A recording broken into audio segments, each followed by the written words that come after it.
Just give me 2 minutes time.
Can you guys log in?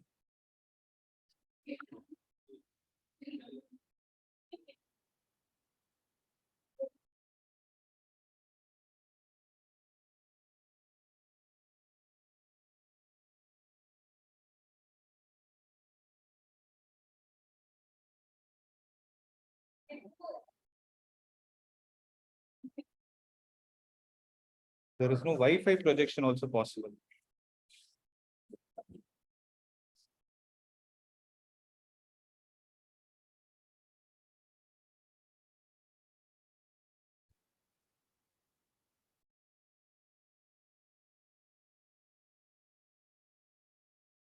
There you have it. You have data. Okay. See, one person in a row. See, among two, one is having, that's enough. So hopefully it should get sorted out. Okay, I'm trying to restart the system. Till then, I need your support.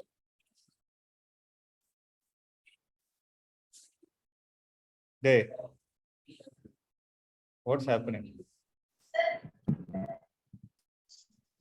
No. Restart.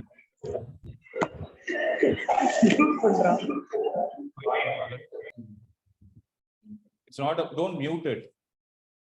பக்கத்துல ஒன்னு இருக்கும் long press பண்ணி ஏதாவது பண்ணுங்க leave audio அப்படின்னு ஒன்னு இருக்கும் leave audio I know what you did, you pulled me out.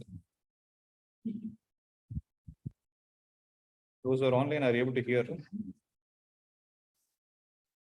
Yes, sir. Okay. You're able to see the screen? The first slide? Yes, sir. Okay.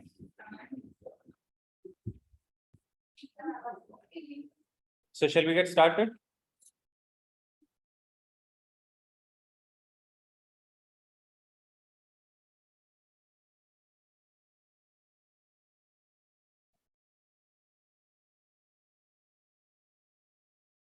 Did you guys log in? You're able to see the screen? Right? Okay, shall we get started? So, the next chapter that we are going to see is work, energy, and power. Okay, so write down the heading as. So take a fresh page. Hey. Why confuse you? Take a fresh page.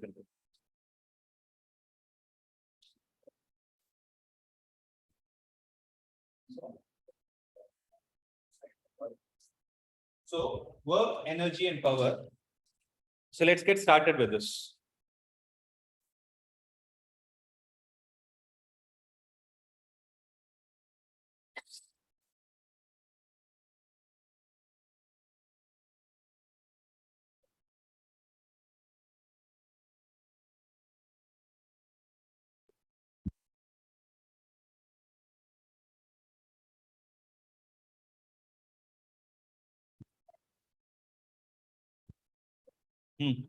Listen.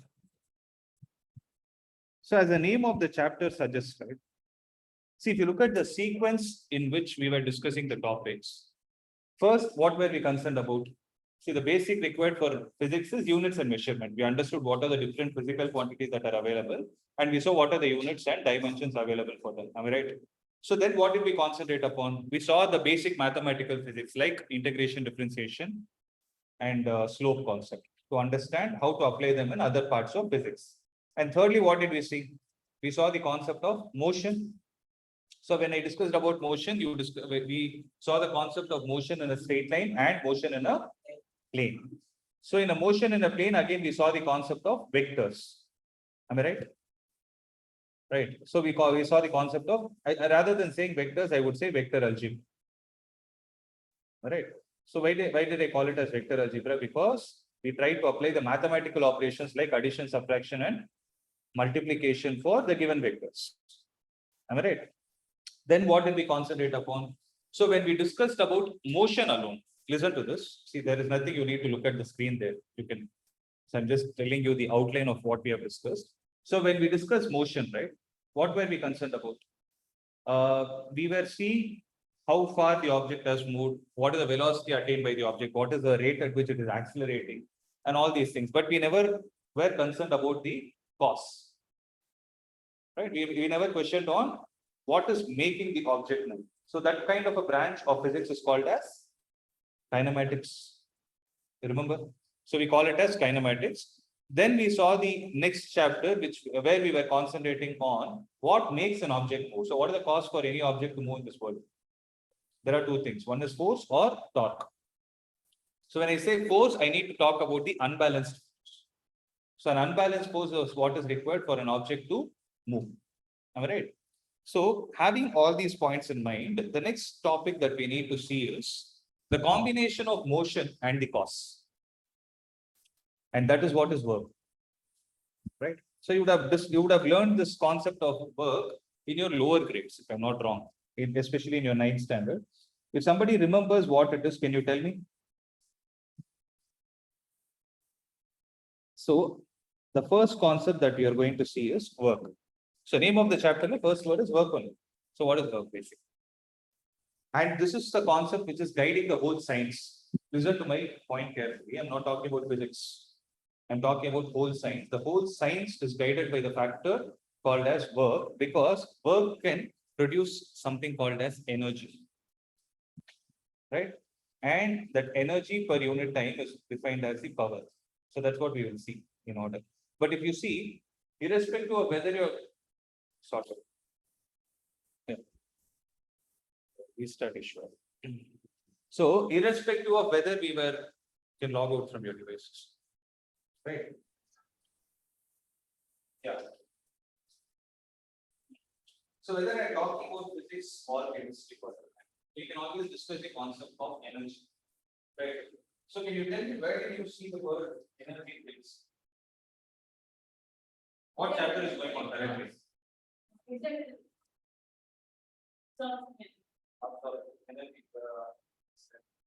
Before that, I want to ask what chapter is going on? Chemical bonding, right? For you to understand, we will learn atomics. Right? What happens in atomics? There are different kinds of atoms and structures. There are different structures of atoms. Suppose they form and then Rutherford's model, then you have Bohr's model, and from there we got to the concept of absorption and emission. Right? So there also you speak about energy. Right? So when you talk about energy, right? Now my question is very specific. You told it, energy is. So what does Bohr's model tell you in the first place? Can someone tell me? What did he propose? That was proposed by Rutherford also. He also told that electrons revolve in circular orbit. Because Thomson was the one who told that electrons are at rest. So the Thomson model is electron. He told that an atom consists of a positive charge and electrons are embedded in the shape of seeds of watermelon. That's why he called it as watermelon model or plum pudding model, whatever it was. Then the theory was proven wrong. Then Rutherford told that electrons also revolve in circular orbit. What is the direction they go? Rutherford explained. So he told that electrons, yes, they revolve in the circular orbit, but they revolve only in those orbits where energy is not increased. There also the word. So energy is not used. What is energy is trying to talk about?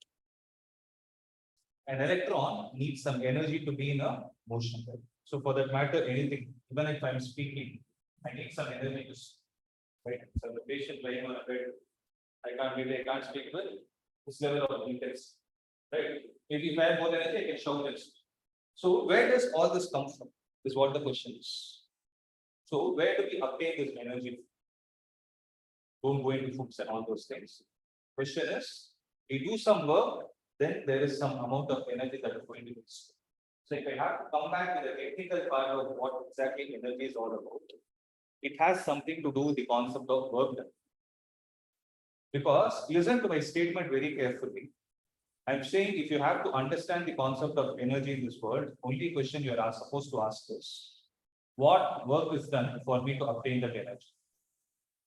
What is the work that I did to obtain a particular energy? If you ask this question, you can solve any energy-based problem, whether it is physics or Yes. Okay, I'll come to that slowly. So for that, first I need to understand what do I mean by work in the first place? What is work? So I'm walking like this. Am I allowed to say that I'm doing some work? That is in terms of basic English. If I open a dictionary and see, okay, you say call this as work. But according to physics, am I doing work? If I do some work, then I'm doing work on whom and who is doing work on what I need to ask, right? So if you see, there is no proper definition for work as such. There is only proper definition for work done. Right? And you will not say, I'll not even call it as a definition, rather I would say, you'll ask a question of when is work said to be done? Can someone answer this question? According to physics, when can you say work is done?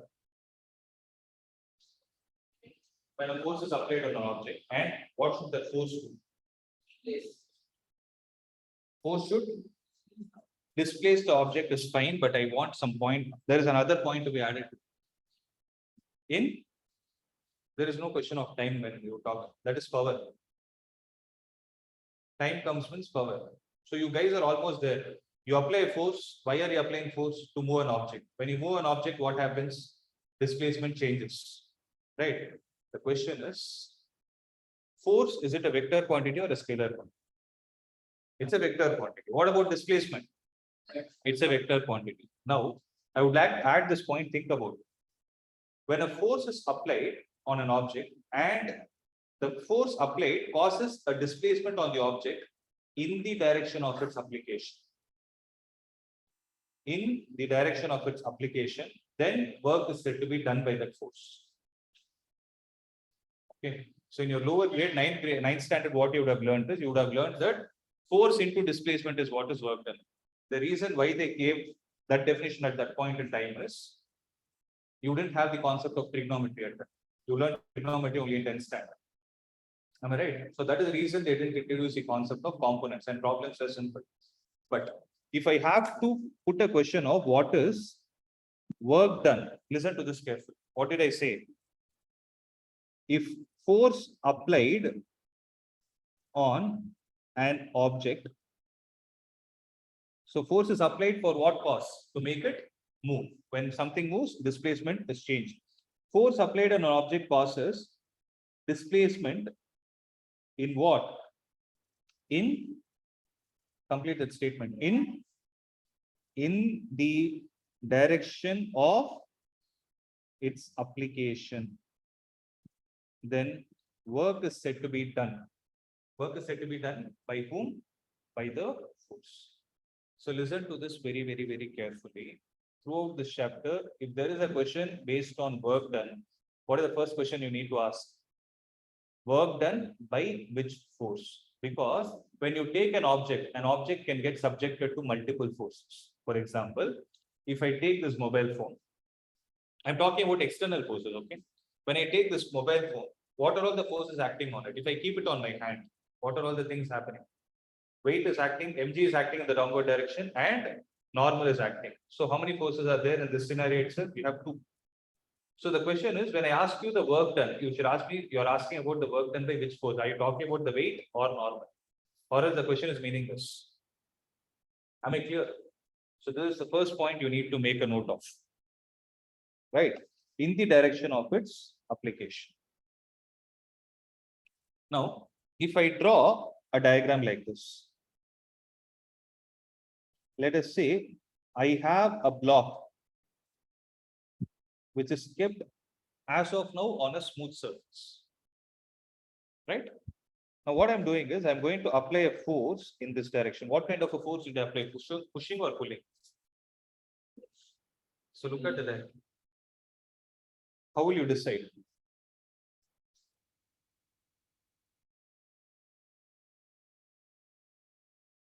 If you want to push an object, where will you pull it from?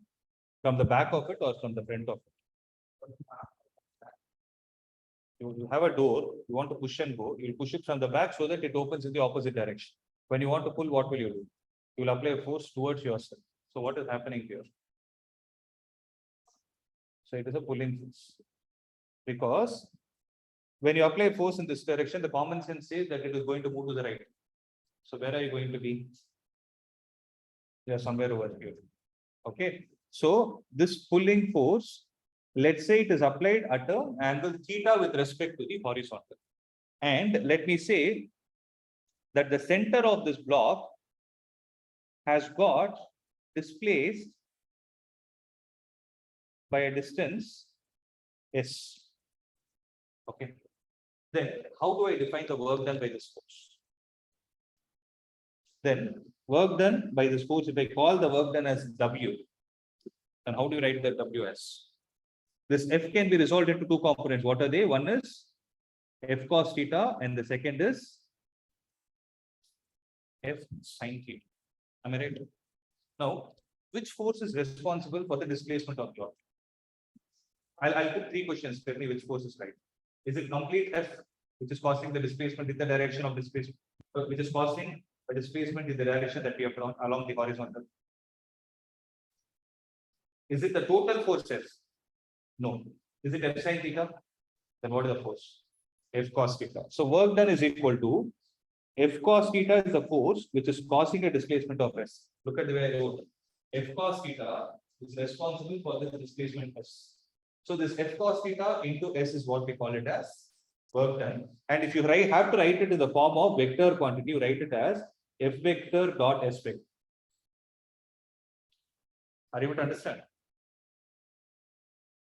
Makes sense, right? It is going to be F vector dot S vector. So what is most important for you to define the work? It is a magnitude of force, magnitude of displacement, and most importantly, the angle between them. Because work done depends on three parameters: force, displacement, and cos theta. So these three parameters are important for you to define the work done on any object. Here, make a note of it.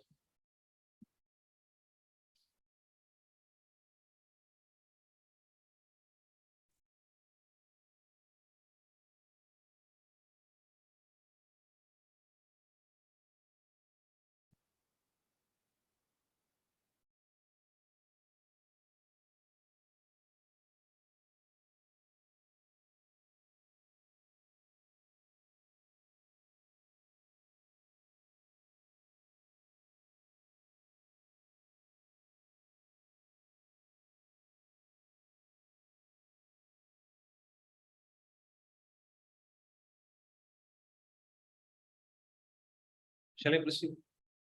Right. So this theta is called as the orientation. What do you mean by orientation? It is basically the angle between two vectors, right? You're copying them.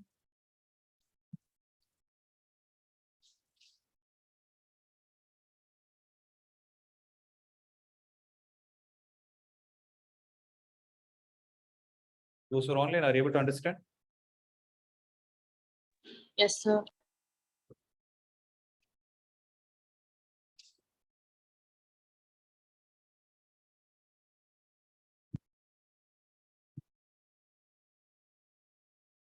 Then? Okay. Yes, ma'am.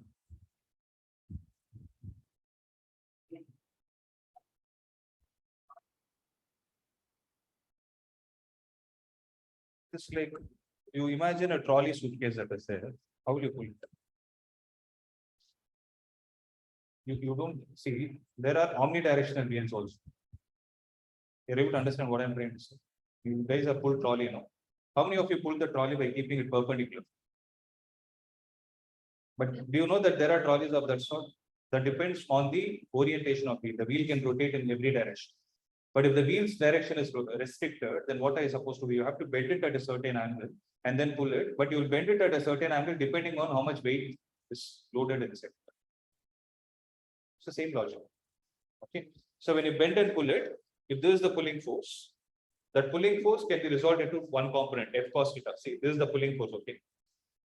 F cos theta, F sin theta. This F cos theta is what is making the wheels revolve. Same logic.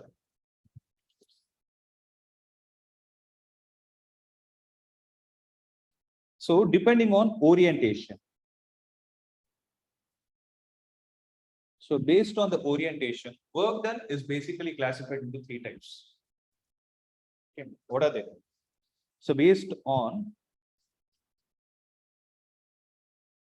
orientation, work done is classified into three types. What are they?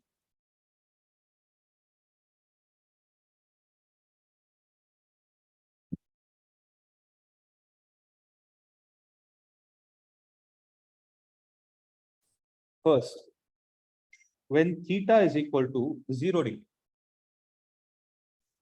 right? When theta is equal to 0 degree, what will be the work done? We know that work done is Fs cos theta, which implies W will be equal to F into S into cos 0 degree, which will be F into S. Am I right? So work done will be force into displacement. Second, if theta is equal to 180 degrees, for instance, if theta is equal to 180 degree, then what will be the value of W? W will be equal to F into S into cos theta, which implies W is equal to F into S into cos 180. This is going to be equal to F into S with a negative sign, -1. So it will be minus Fs. Am I right? Then what is the third orientation that is possible? When I take theta is equal to 90 degrees. When I take theta is equal to 90, then I'll get W is equal to F into S into cos of 90 degree. What will be the answer? Answer will be 0. Okay. So what did I say? Based on orientation, work done is basically classified into three types. What are they? First one, what did you get? You got F into S. My question is it a positive value or a negative value? It is a positive value because F into S. F is magnitude of F. S is magnitude of S. Magnitudes are always positive. So this will be positive, except. And what about this? This will be negative. And the last part is work done can be 0 also. So here, this is what physics explains. Right.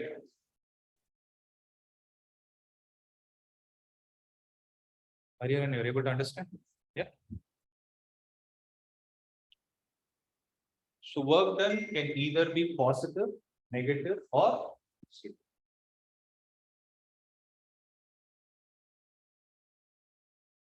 Here. Shall I proceed?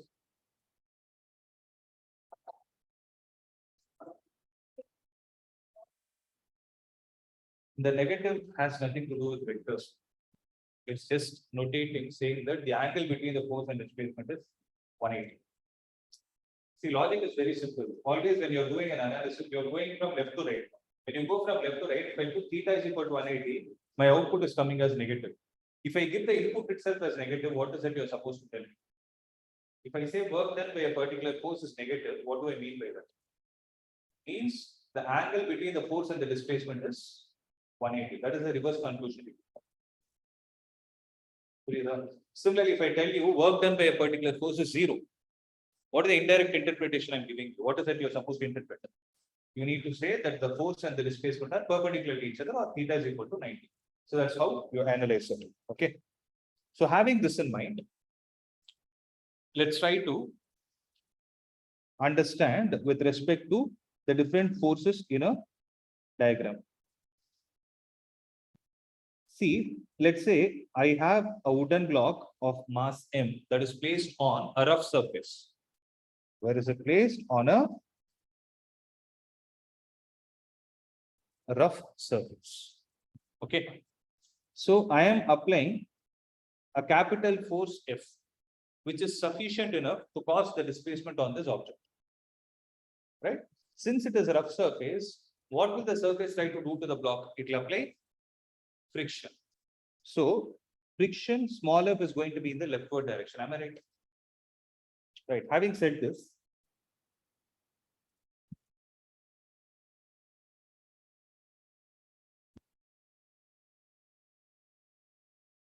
if I take the displacement to be S, for instance. Okay. Now my question is, how many forces is this object subjected to? How many forces are acting on it? If I draw a free body diagram of this block M, then capital F is acting the rightward direction. Small f is acting in the leftward direction. Mg is acting in the downward direction. and normal force is acting in the upward direction. Is there any other force? To my knowledge, these are all the forces, right? Now, what we are going to do is we are going to calculate the works done by each force. So, listen to my question carefully. If I put a question like, find the work done. If I ask you in the future, question is, what is the question? Is it right or wrong? It is wrong. So, what are you supposed to ask me? Work done by which force? So, work done by capital F if I take it. Okay, if I say work done by capital F, then what is it going to be? Capital F into S into cos of 0 degrees. In this case, because displacement is in the rightward direction. So answer will be capital F into S. Right. Similarly, work done by small f will be equal to how much? Small f into S into cos of 180 degrees. Answer will be minus small f into S. And what is the last one? Sorry, not last. Work done by capital N will be equal to capital N into S into cos of 90. Answer will be 0. Similarly, work done by mg, that is the weight of the object, is going to be equal to mg into S into cos 90, which will also be a 0. Right. So what is that you're able to understand? So work done by the first force is possible. That is okay. That is what mathematics is taking care of. But if you have to give a conclusion to it, you will say that the first force is supportive force. What do I mean by supportive force? That is a force which is responsible for the displacement of the object. Now, negative F into S, what does that mean? It is a resistive force. So that is why work done by all the resistive forces in a given scenario will mostly be 0. Will be negative. Similarly, work done by normal and mg are said to be null force. They are not contributing anything to the work done. Right. We cannot use the word null force because null force means some people will predict as 0 force. Don't write it like that. So you can say this is supportive force and this is resistive force.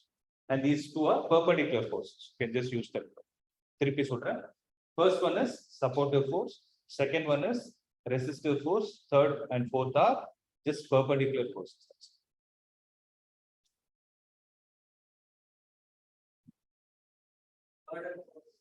Perpendicular forces.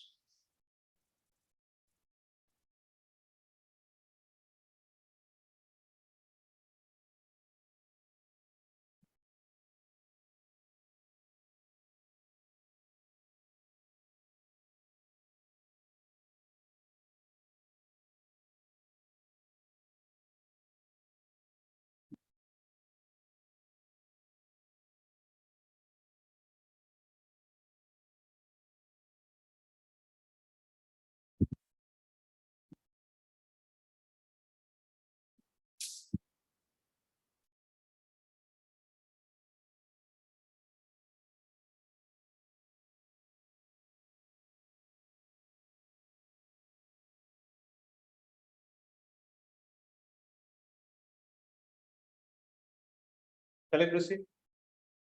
Right. So this is where the next concept is going to come. Listen to this very carefully. So I spoke about work done is equal to force into displacement into cos theta, right? So W, you will write it as F into S into cos theta when the force that is acting on the object is constant with time. When this is a constant force. So what do I mean by constant? Means, let's say you're applying a force of 5 Newton on an object at 0th second, okay, or first second. If you continue with the same 5 Newton for the next 15 minutes, you call that force as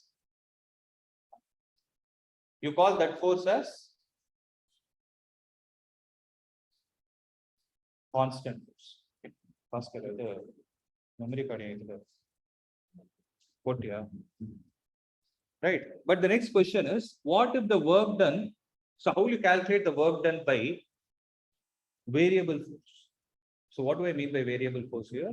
That is going to change with respect to time. Means if force is a function of displacement, what is it? If force is a function of displacement, what do you call that as? You call this kind of a force as variable force. Are you guys able to visualize this? Are you able to understand what I'm trying to say? Meaning, let's say I have an object and that object is subjected to a force, capital F, which is constant. Suppose this is constant, okay? Then you can apply this formula F into S into cos theta. Whereas if the same force is a function of displacement, it is not F into S, it is F of S. How will you write function as F of X? No. Similarly, if this is read as F of S, so then this kind of a force is called as variable force. What is the meaning of this? Let's say initially the force was 1 Newton. After 1 second, it became 2 Newton. After 3 seconds, it became 3 Newton. If it is changing with respect to time, you call that kind of a force as a variable force. Is it clear? So that is how it works. Right.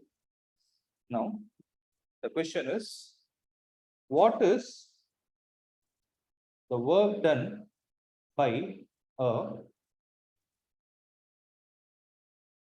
variable force? So work done by a variable force is given like this. W is equal to integral of F vector dot dx vector, or I can simply write it as F dot ds also. Okay, F vector dot dx vector between the points x1 to x2, where F is a function of x and dx is the small displacement created on the object. I'll tell you how to handle this, but as of now, make a note of this point.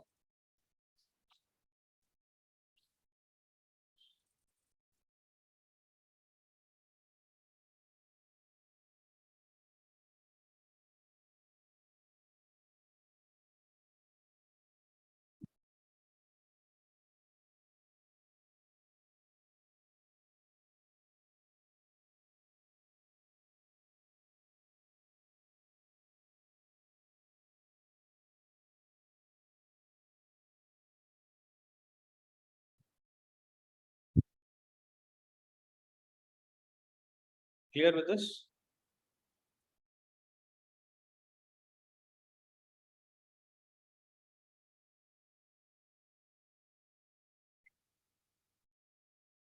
Okay. Now see, I'll give you a question.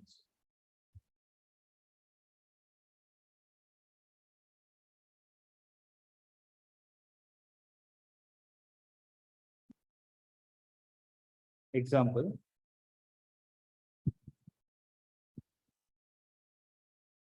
If a force of 5 Newton is applied on an object, okay, if a force of 5 Newton is applied on an object at an angle 60 degrees, at an angle 60 degrees with respect to the horizontal. Okay, with respect to the horizontal, and it causes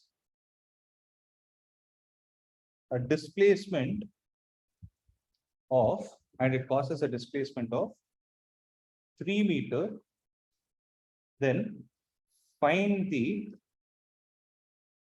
work done by the force. So simplest problem, WRT with respect to horizontal. So simplest problem. So how will you solve this? Work done will be equal to F into S into cos theta. Why did I use this? Because I looked at the force. What is force? It is a constant value, just a number. Right. So this will be equal to 5 into, what is the displacement? It is 3 into cos of 60. So how much is going to be the answer? 5 into 3 into cos 60 is going to be half. So 7.5 Joule. Okay. So work done is Newton into meter. This Newton into meter collectively is called as Joule.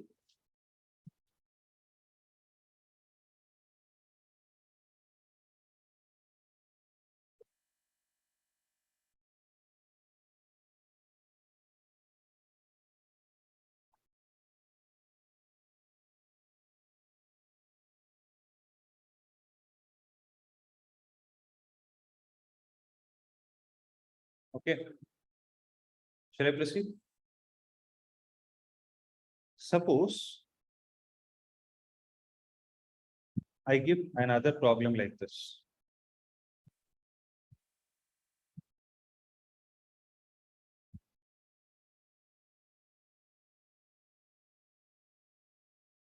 A force of 5x square is applied on an object. Okay, a force of 5x square is applied on an object which causes a displacement between x is equal to 2 to x is equal to 3 meter. Okay. Then the question is, find the work done by this force.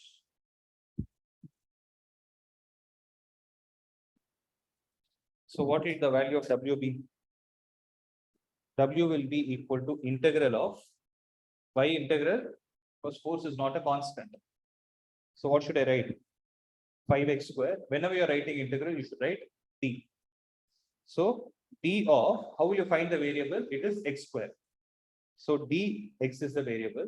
And where is x changing from? Initially it is at 2 and finally it is at 3. So how will you solve this? You will take that 5 outside, 5 into integral of x square dx between 2 to 3. Listen to this carefully. So this will be equal to 5 into integral of x square is x cube by 3 between 2 to 3. So what will you get? 5 by 3 into 3 cube minus 2 cube. So answer will be 5 by 3 into 3 cube is 27 minus 2 cube is 8. So it will be 5 by 3 into 27 minus 8 is going to give you 19.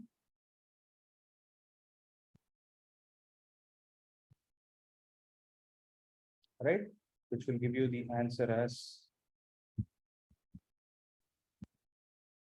19 into 5.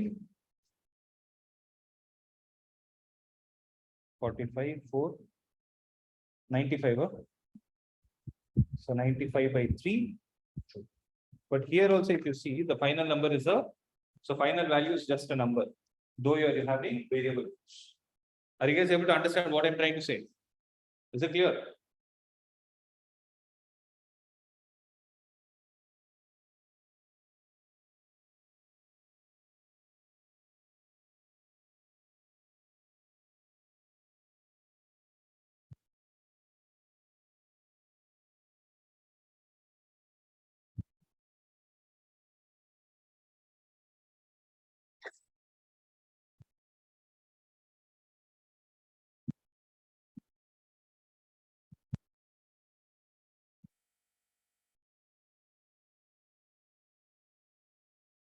Is it clear?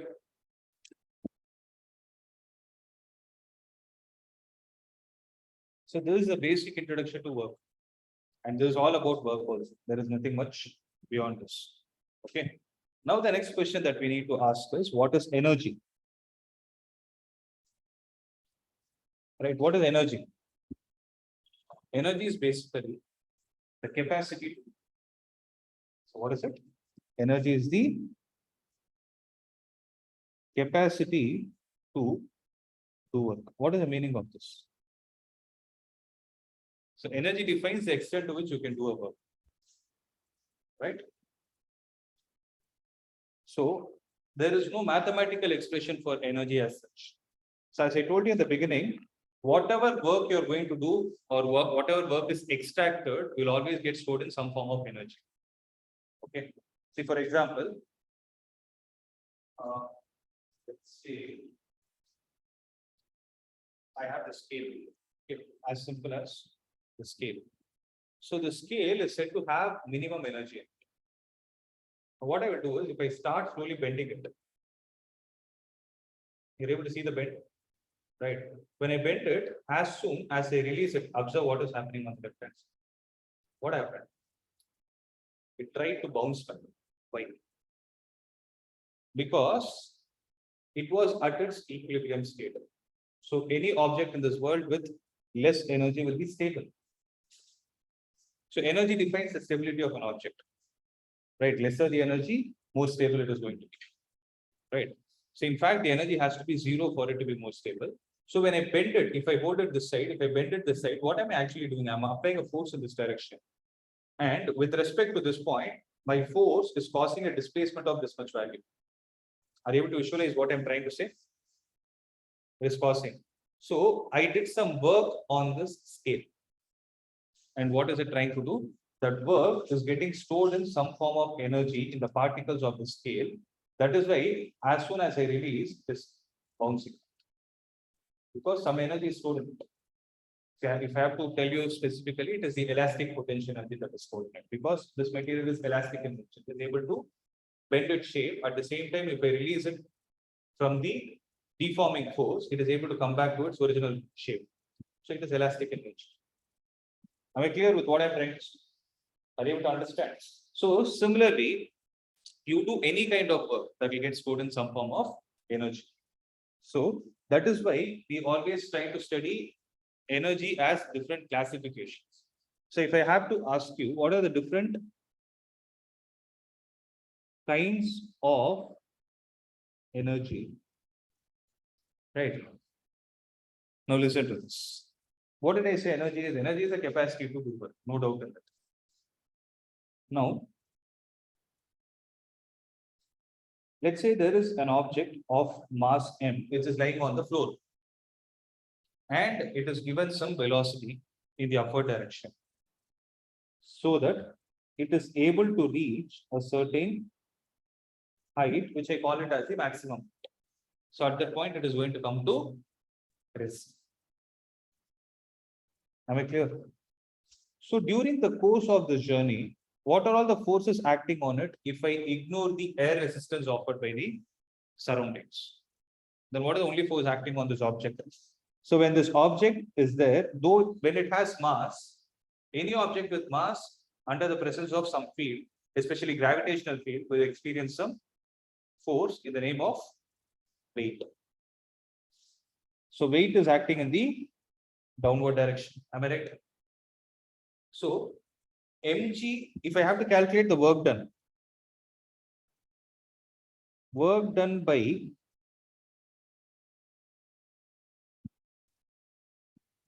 gravitational force, what will I say? So in this case, if you see mg, mass is constant, g is also a constant near the surface of the earth. So mg as a whole is a constant. So work done by the gravitational force, what will I say? It will be force into displacement into cos theta. What is the force? Mg. What is the displacement? H. Cos of how much value? Mg is downward, displacement is upward. So it is going to be cos 180. So this will be minus mgh. You have seen this equation somewhere, right? What is it? So when you say it is potential energy, you need to be specific. Every potential energy has a prefix. It's called as gravitational potential energy. So when you learned the formula for potential energy, you would have learned it as mgh. But why is it mgh? Because as I told you, energy does not have any formula. Energy has no formula at all. So energy is basically calculated only by calculating the work done. So when I calculated the work done by the gravitational force, I got the gravitational potential energy. So why is it negative in this scenario? Because the object is traveling in upward direction. While it is coming down, you can take it as positive.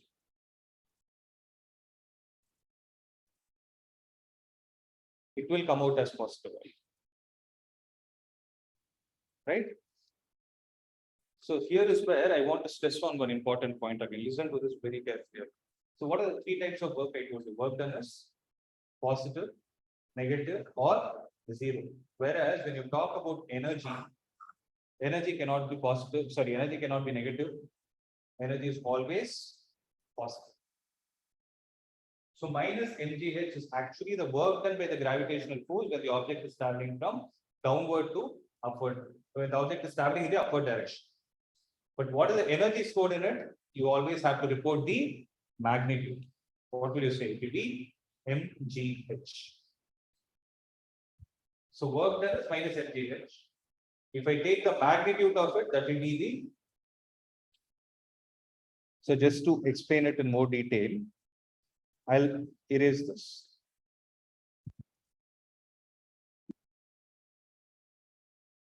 Okay. So this is the work done by gravitational force on an object moving in upward direction. So if I have to write the energy, energy is represented with the symbol capital U. Capital U is the gravitational potential energy. Potential energy is a symbol. So this will be equal to mgh. So this is called as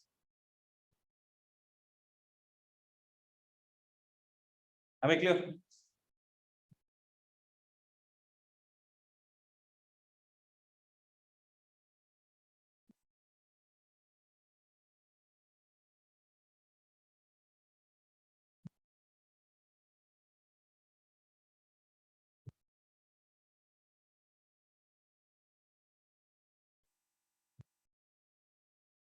Shall I proceed? Yes or no? Now see, second is, let us say there is an object lying on a floor and it's a smooth surface. Okay. Initially, let me say its velocity is 0. And it is given a force so that its velocity increases, let's say, after it has traveled a displacement of s, right? Its velocity is going to be v. So can I say that this object has accelerated? Right. So what I'm trying to say is, if a constant force is applied on an object, what is applied? If a constant force is applied on an object, I can say acceleration is also constant. Right. Now, what is the work done in this case? Work done is equal to force into displacement. Am I right? So what is force? Force is mass into acceleration into displacement. M into what is the acceleration of an object which is moving along a straight line with uniform value? It is v square minus u square divided by 2s into s. S is already there. So s and s will get cancelled. This will be m into v square minus 0 square by 2. So what is this going to give you? Half mv square. What is this half mv square called as? We call this half mv square as kinetic energy. Is the point clear?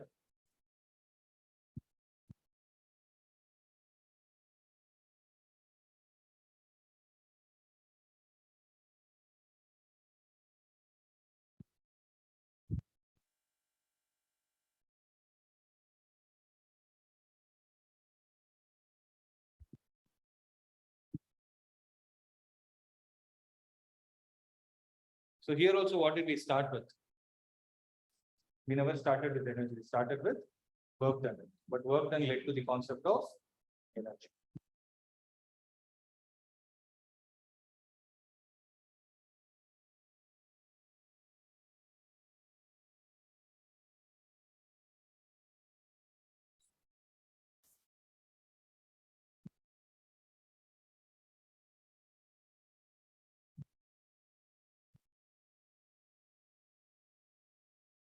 Shall I proceed? Listen. The third part is copy.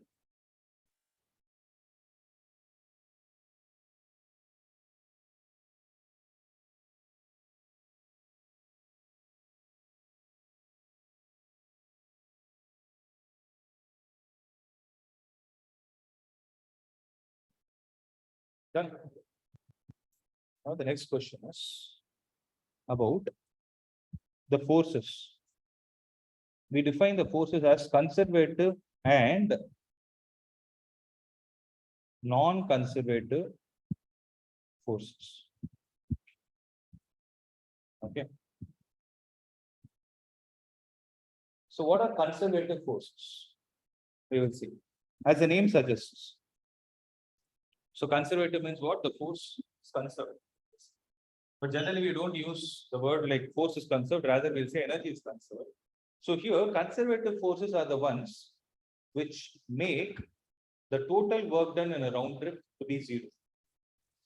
So listen to this. For conservative force, the definition is like this. If the work done by a force in a round trip is zero. If the work done by a force in a round trip is zero, force is said to be conservative in nature. So let us take an example here.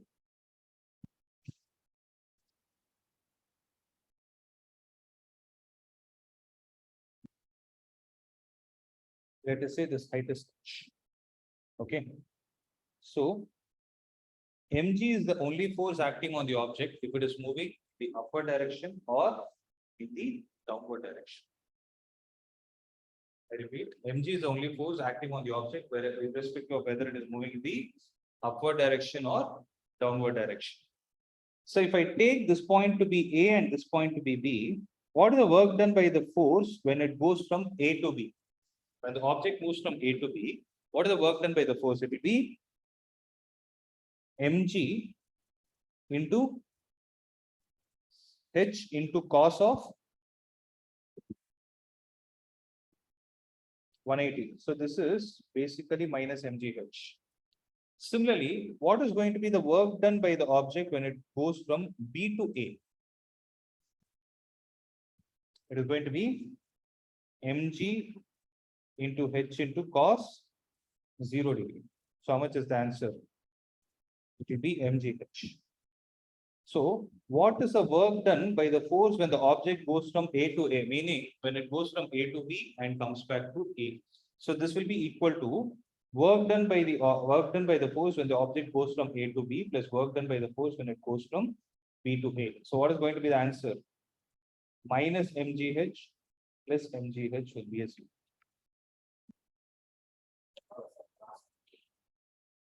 Because when it is going up, mg is downward, displacement is up.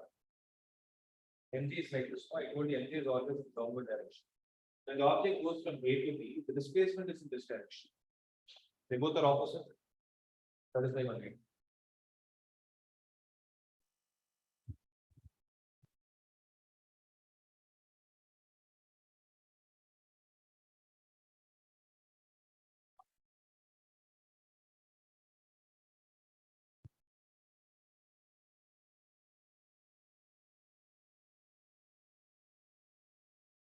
Here.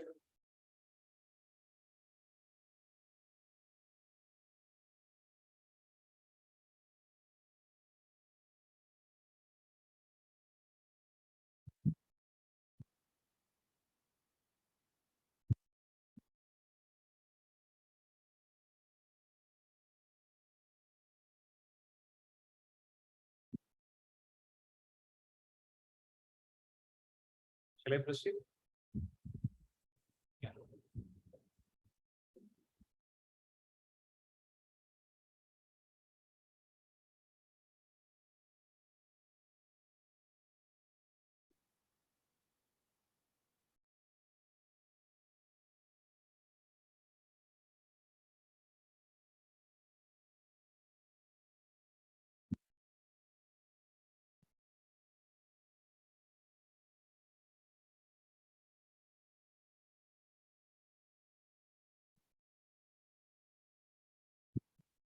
Right. So from this, what is the important conclusion we can draw? So we told work done by which force in this case in a round trip is zero. Whose? So what can you conclude from this? Gravitational forces conservative in nature. So from this we can conclude that gravitational force is conservative in nature. So other examples of conservative force.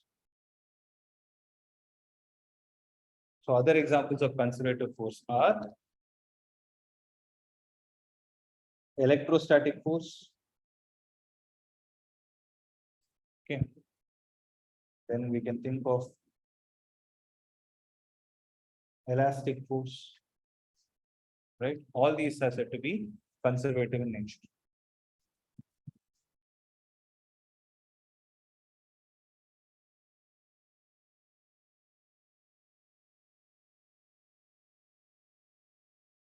So on a counterpart, what are non-conservative forces?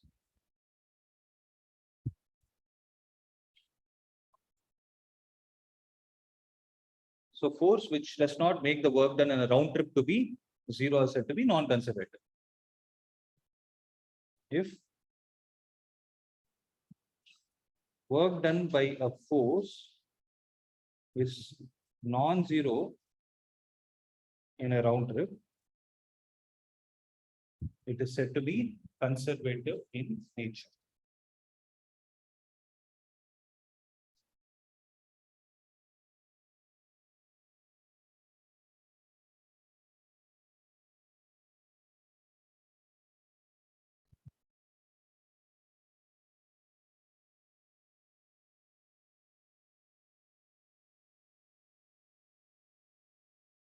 Am I right? Now see, I'm going to take an example to calculate this. Suppose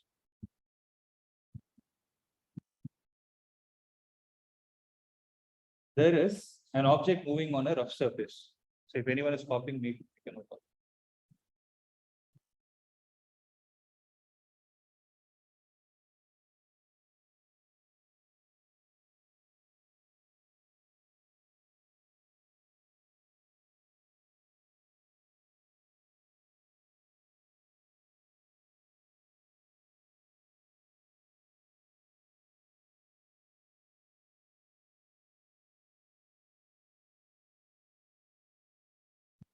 Okay.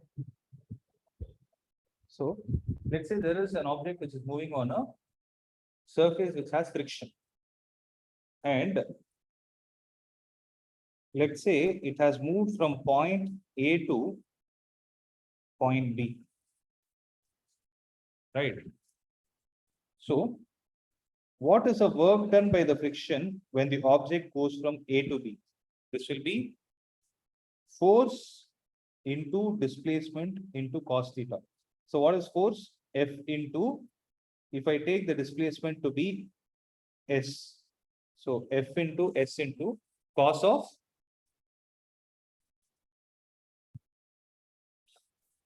so that will be minus F into S. Are you able to understand this? Similarly, work done by the same force when the object moves from B to A. What is it going to be? Let's say there is a force that is applied in the rightward direction.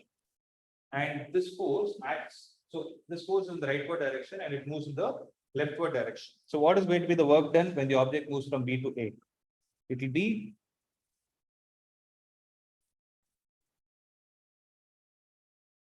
capital F into S into the same cos theta. So small f into S into cos of same 180. So minus F into S. So what is the work done in the round trip? So what is the work done when the object has moved from A to A? It will be minus 2Fs. So which is a non-zero value. So from this, what can you say? What force is the work done with? frictional force is non-conservative in nature. For that matter, any resistive force that you take is non-conservative in nature. Clear? Frida?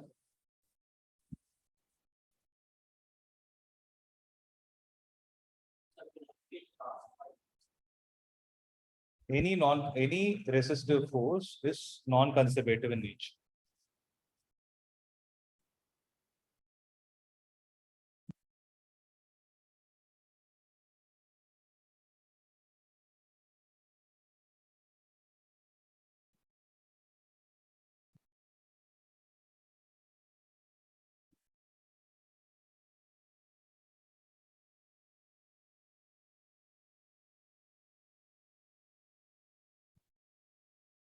Are you able to understand?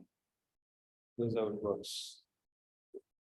So this is all about conservative and non-conservative forces. And another point to be noted here is conservative forces are, so make a point there itself. Conservative forces are path independent. I'll tell you what it means. Conservative forces are path independent.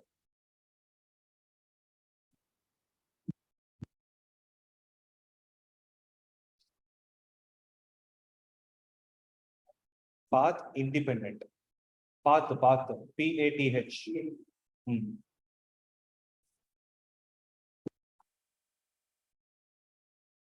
Okay. Now see, what I'm trying to say here is, if an object moves from A to B, whether in this path or this path or this path, 1, 2, or 3, whichever path in which the object is moving, right? The work done by the gravitational force is still going to be minus mgh. When you calculate it, when the object is going from A to B, it is still going to be minus mgh because it depends only on the initial and the final point. Make a note of this. So work done by conservative forces, path independent, comma, it depends, write it down. Harini, make a note of this. It depends only on the initial and the final points. Initial and the final points across which the object is moving. Initial and the final points across which the object is moving. Independent. Did I say dependent? No. Okay. Path independent, and it depends only on the initial and the final points across which the object is moving. Is that point clear? Right. So we don't speak anything about the non-conservative, it is understood. Now, having this in mind, I'm going to define two theorems which are very, very important. Okay. So there are basically two theorems in this chapter. One is called as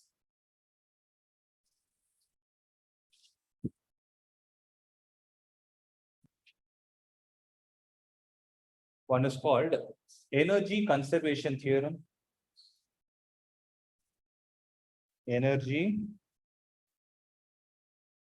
conservation theorem. And the second is called as work energy theorem. Okay. So when you want to solve problems, right, based on energy, then these are the two theorems that come into play. First one is energy conservation theorem, as the name suggests. Energy is conserved. What do you mean by conserved? It is preserved, right? So I'll concentrate on the first theorem, which I call it as energy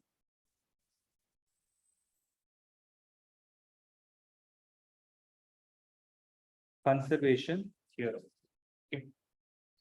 So it states something like this. You would have learned this in your lower grades. Energy can neither be created nor be destroyed, but it can be converted from one form to another, right? So that is energy conservation. So try to understand. If somebody asks what is energy conservation, you have to say energy can neither be created nor be destroyed, but it can be converted from one form to another. But energy conservation theorem has something to do with the energies that are associated in the system. Okay, listen. It states something like this. When object is subjected to conservative forces. Okay, when an object is subjected to conservative forces, the total mechanical energy. So when I say total mechanical energy, it is kinetic energy plus potential energy. The total mechanical energy of the system remains constant. So what does energy conservation theorem mean? When object is subjected to conservative forces, the total mechanical energy, when I say total mechanical energy, it is the sum of kinetic energy and potential energy of the system remains constant. Is that point clear? So here I want you to make a note of one important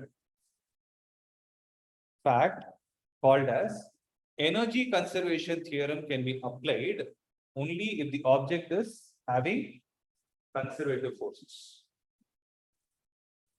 If there is a non-conservative force acting in a system, you cannot apply energy conservation.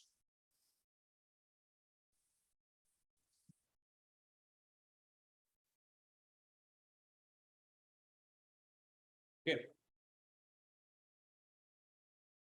Which point? Only when, so you can apply energy conservation theorem only when the object is acting under conservative forces. If non-conservative forces exist, energy conservation should not be applied.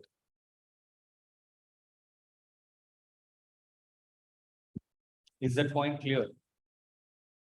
Now, the next question is how to prove this energy conservation theorem.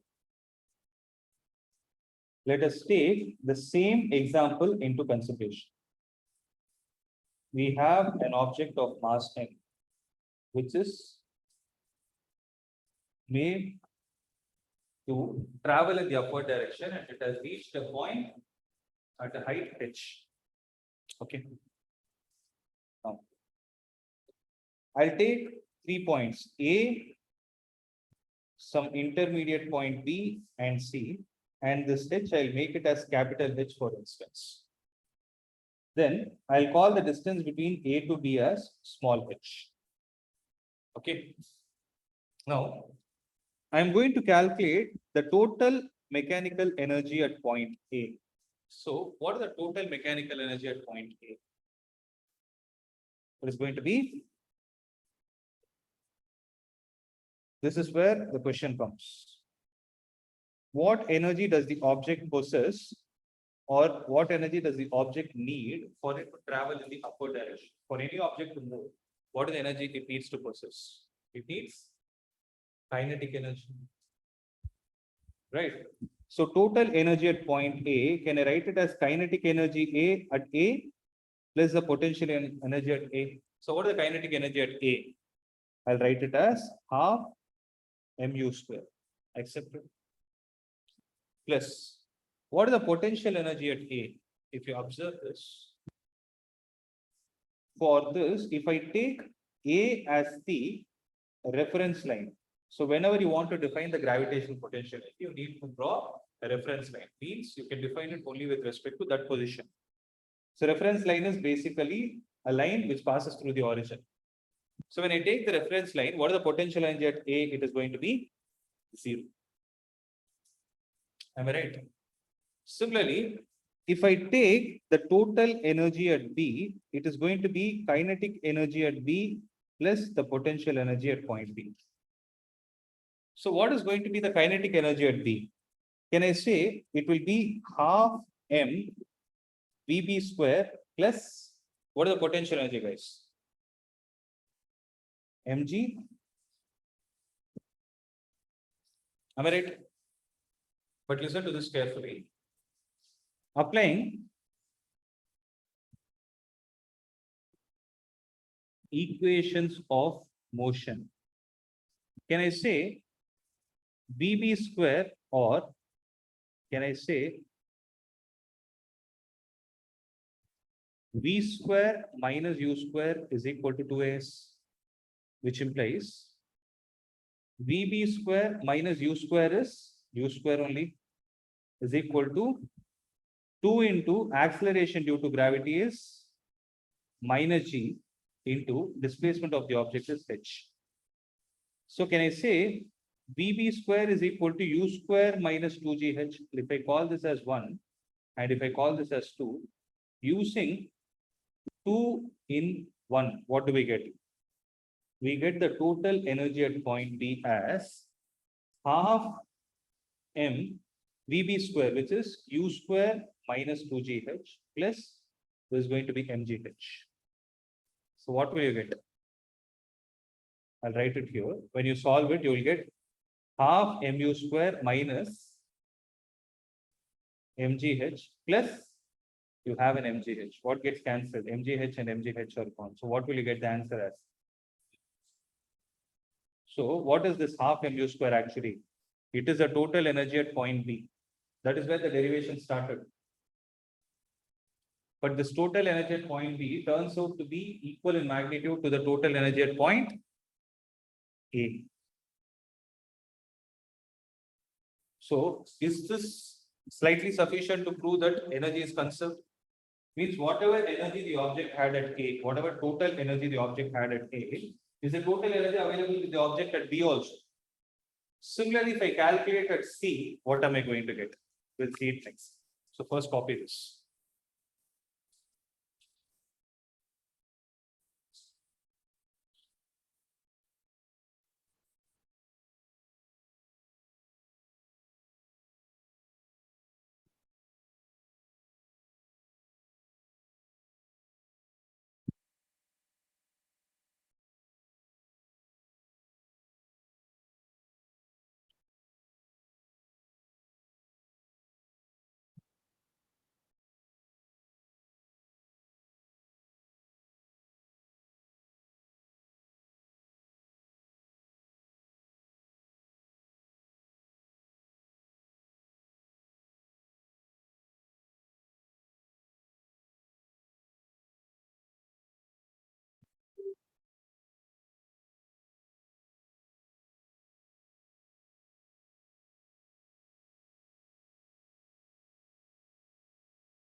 If you calculate at point C, what will we get? the total energy at point C will be equal to kinetic energy at point C plus potential energy at point C. What is the kinetic energy at point C? It is the highest point. So kinetic energy at the point C is 0 plus what is going to be the potential energy of it? It will be mg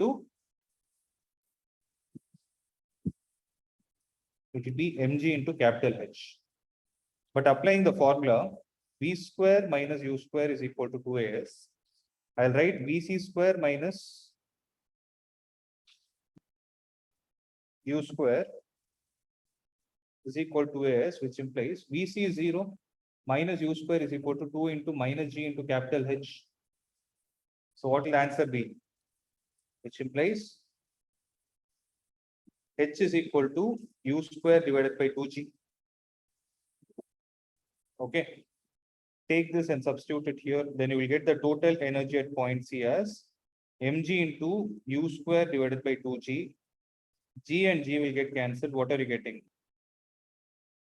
Half mu square. So whichever point you calculate, you will still get the same value.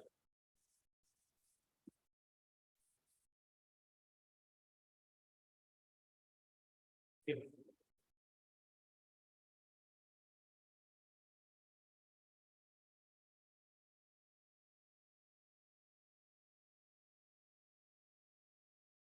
Are you clear? Now,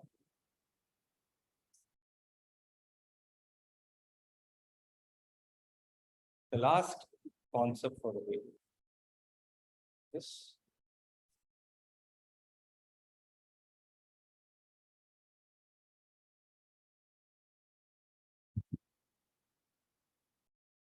so last concept is work energy theory.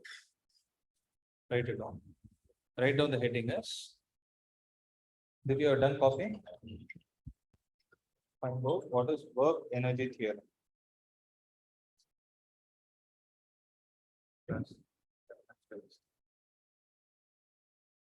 Class.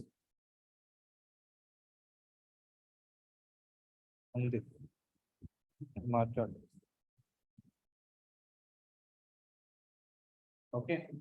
So as the name of this theorem suggests, it is a combination of work and energy. Previous one was only about energy conservation. Here it is work and energy. So what energy am I trying to talk about this? It is about kinetic energy. So the statement goes like this.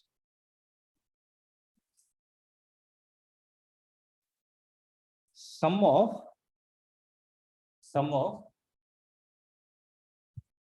all the works done on an object is equal to the change in energy of the object, change in kinetic energy of the object.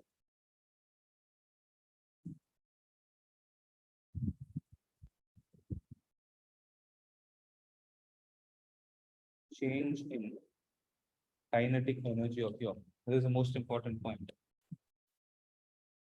So here, when I say sum of all the works done, I am trying to talk about both conservative and non-conservative. Means work energy theorem can be applied irrespective of whether you have conservative force or non-conservative force. But energy conservation can be applied only when you have conservative force.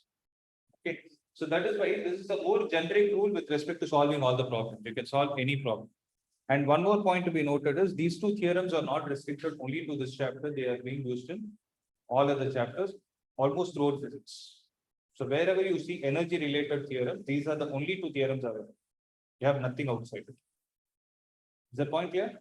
So this is all about work, energy and the different forms of energy, conservative and non-conservative forces, and the two important theorems which we got. So this is all for the day, and in the next class I'll discuss about how to solve problems based on that. Okay. So any doubt? I'm hoping it is clear. Clear? Okay, I'll see you all tomorrow.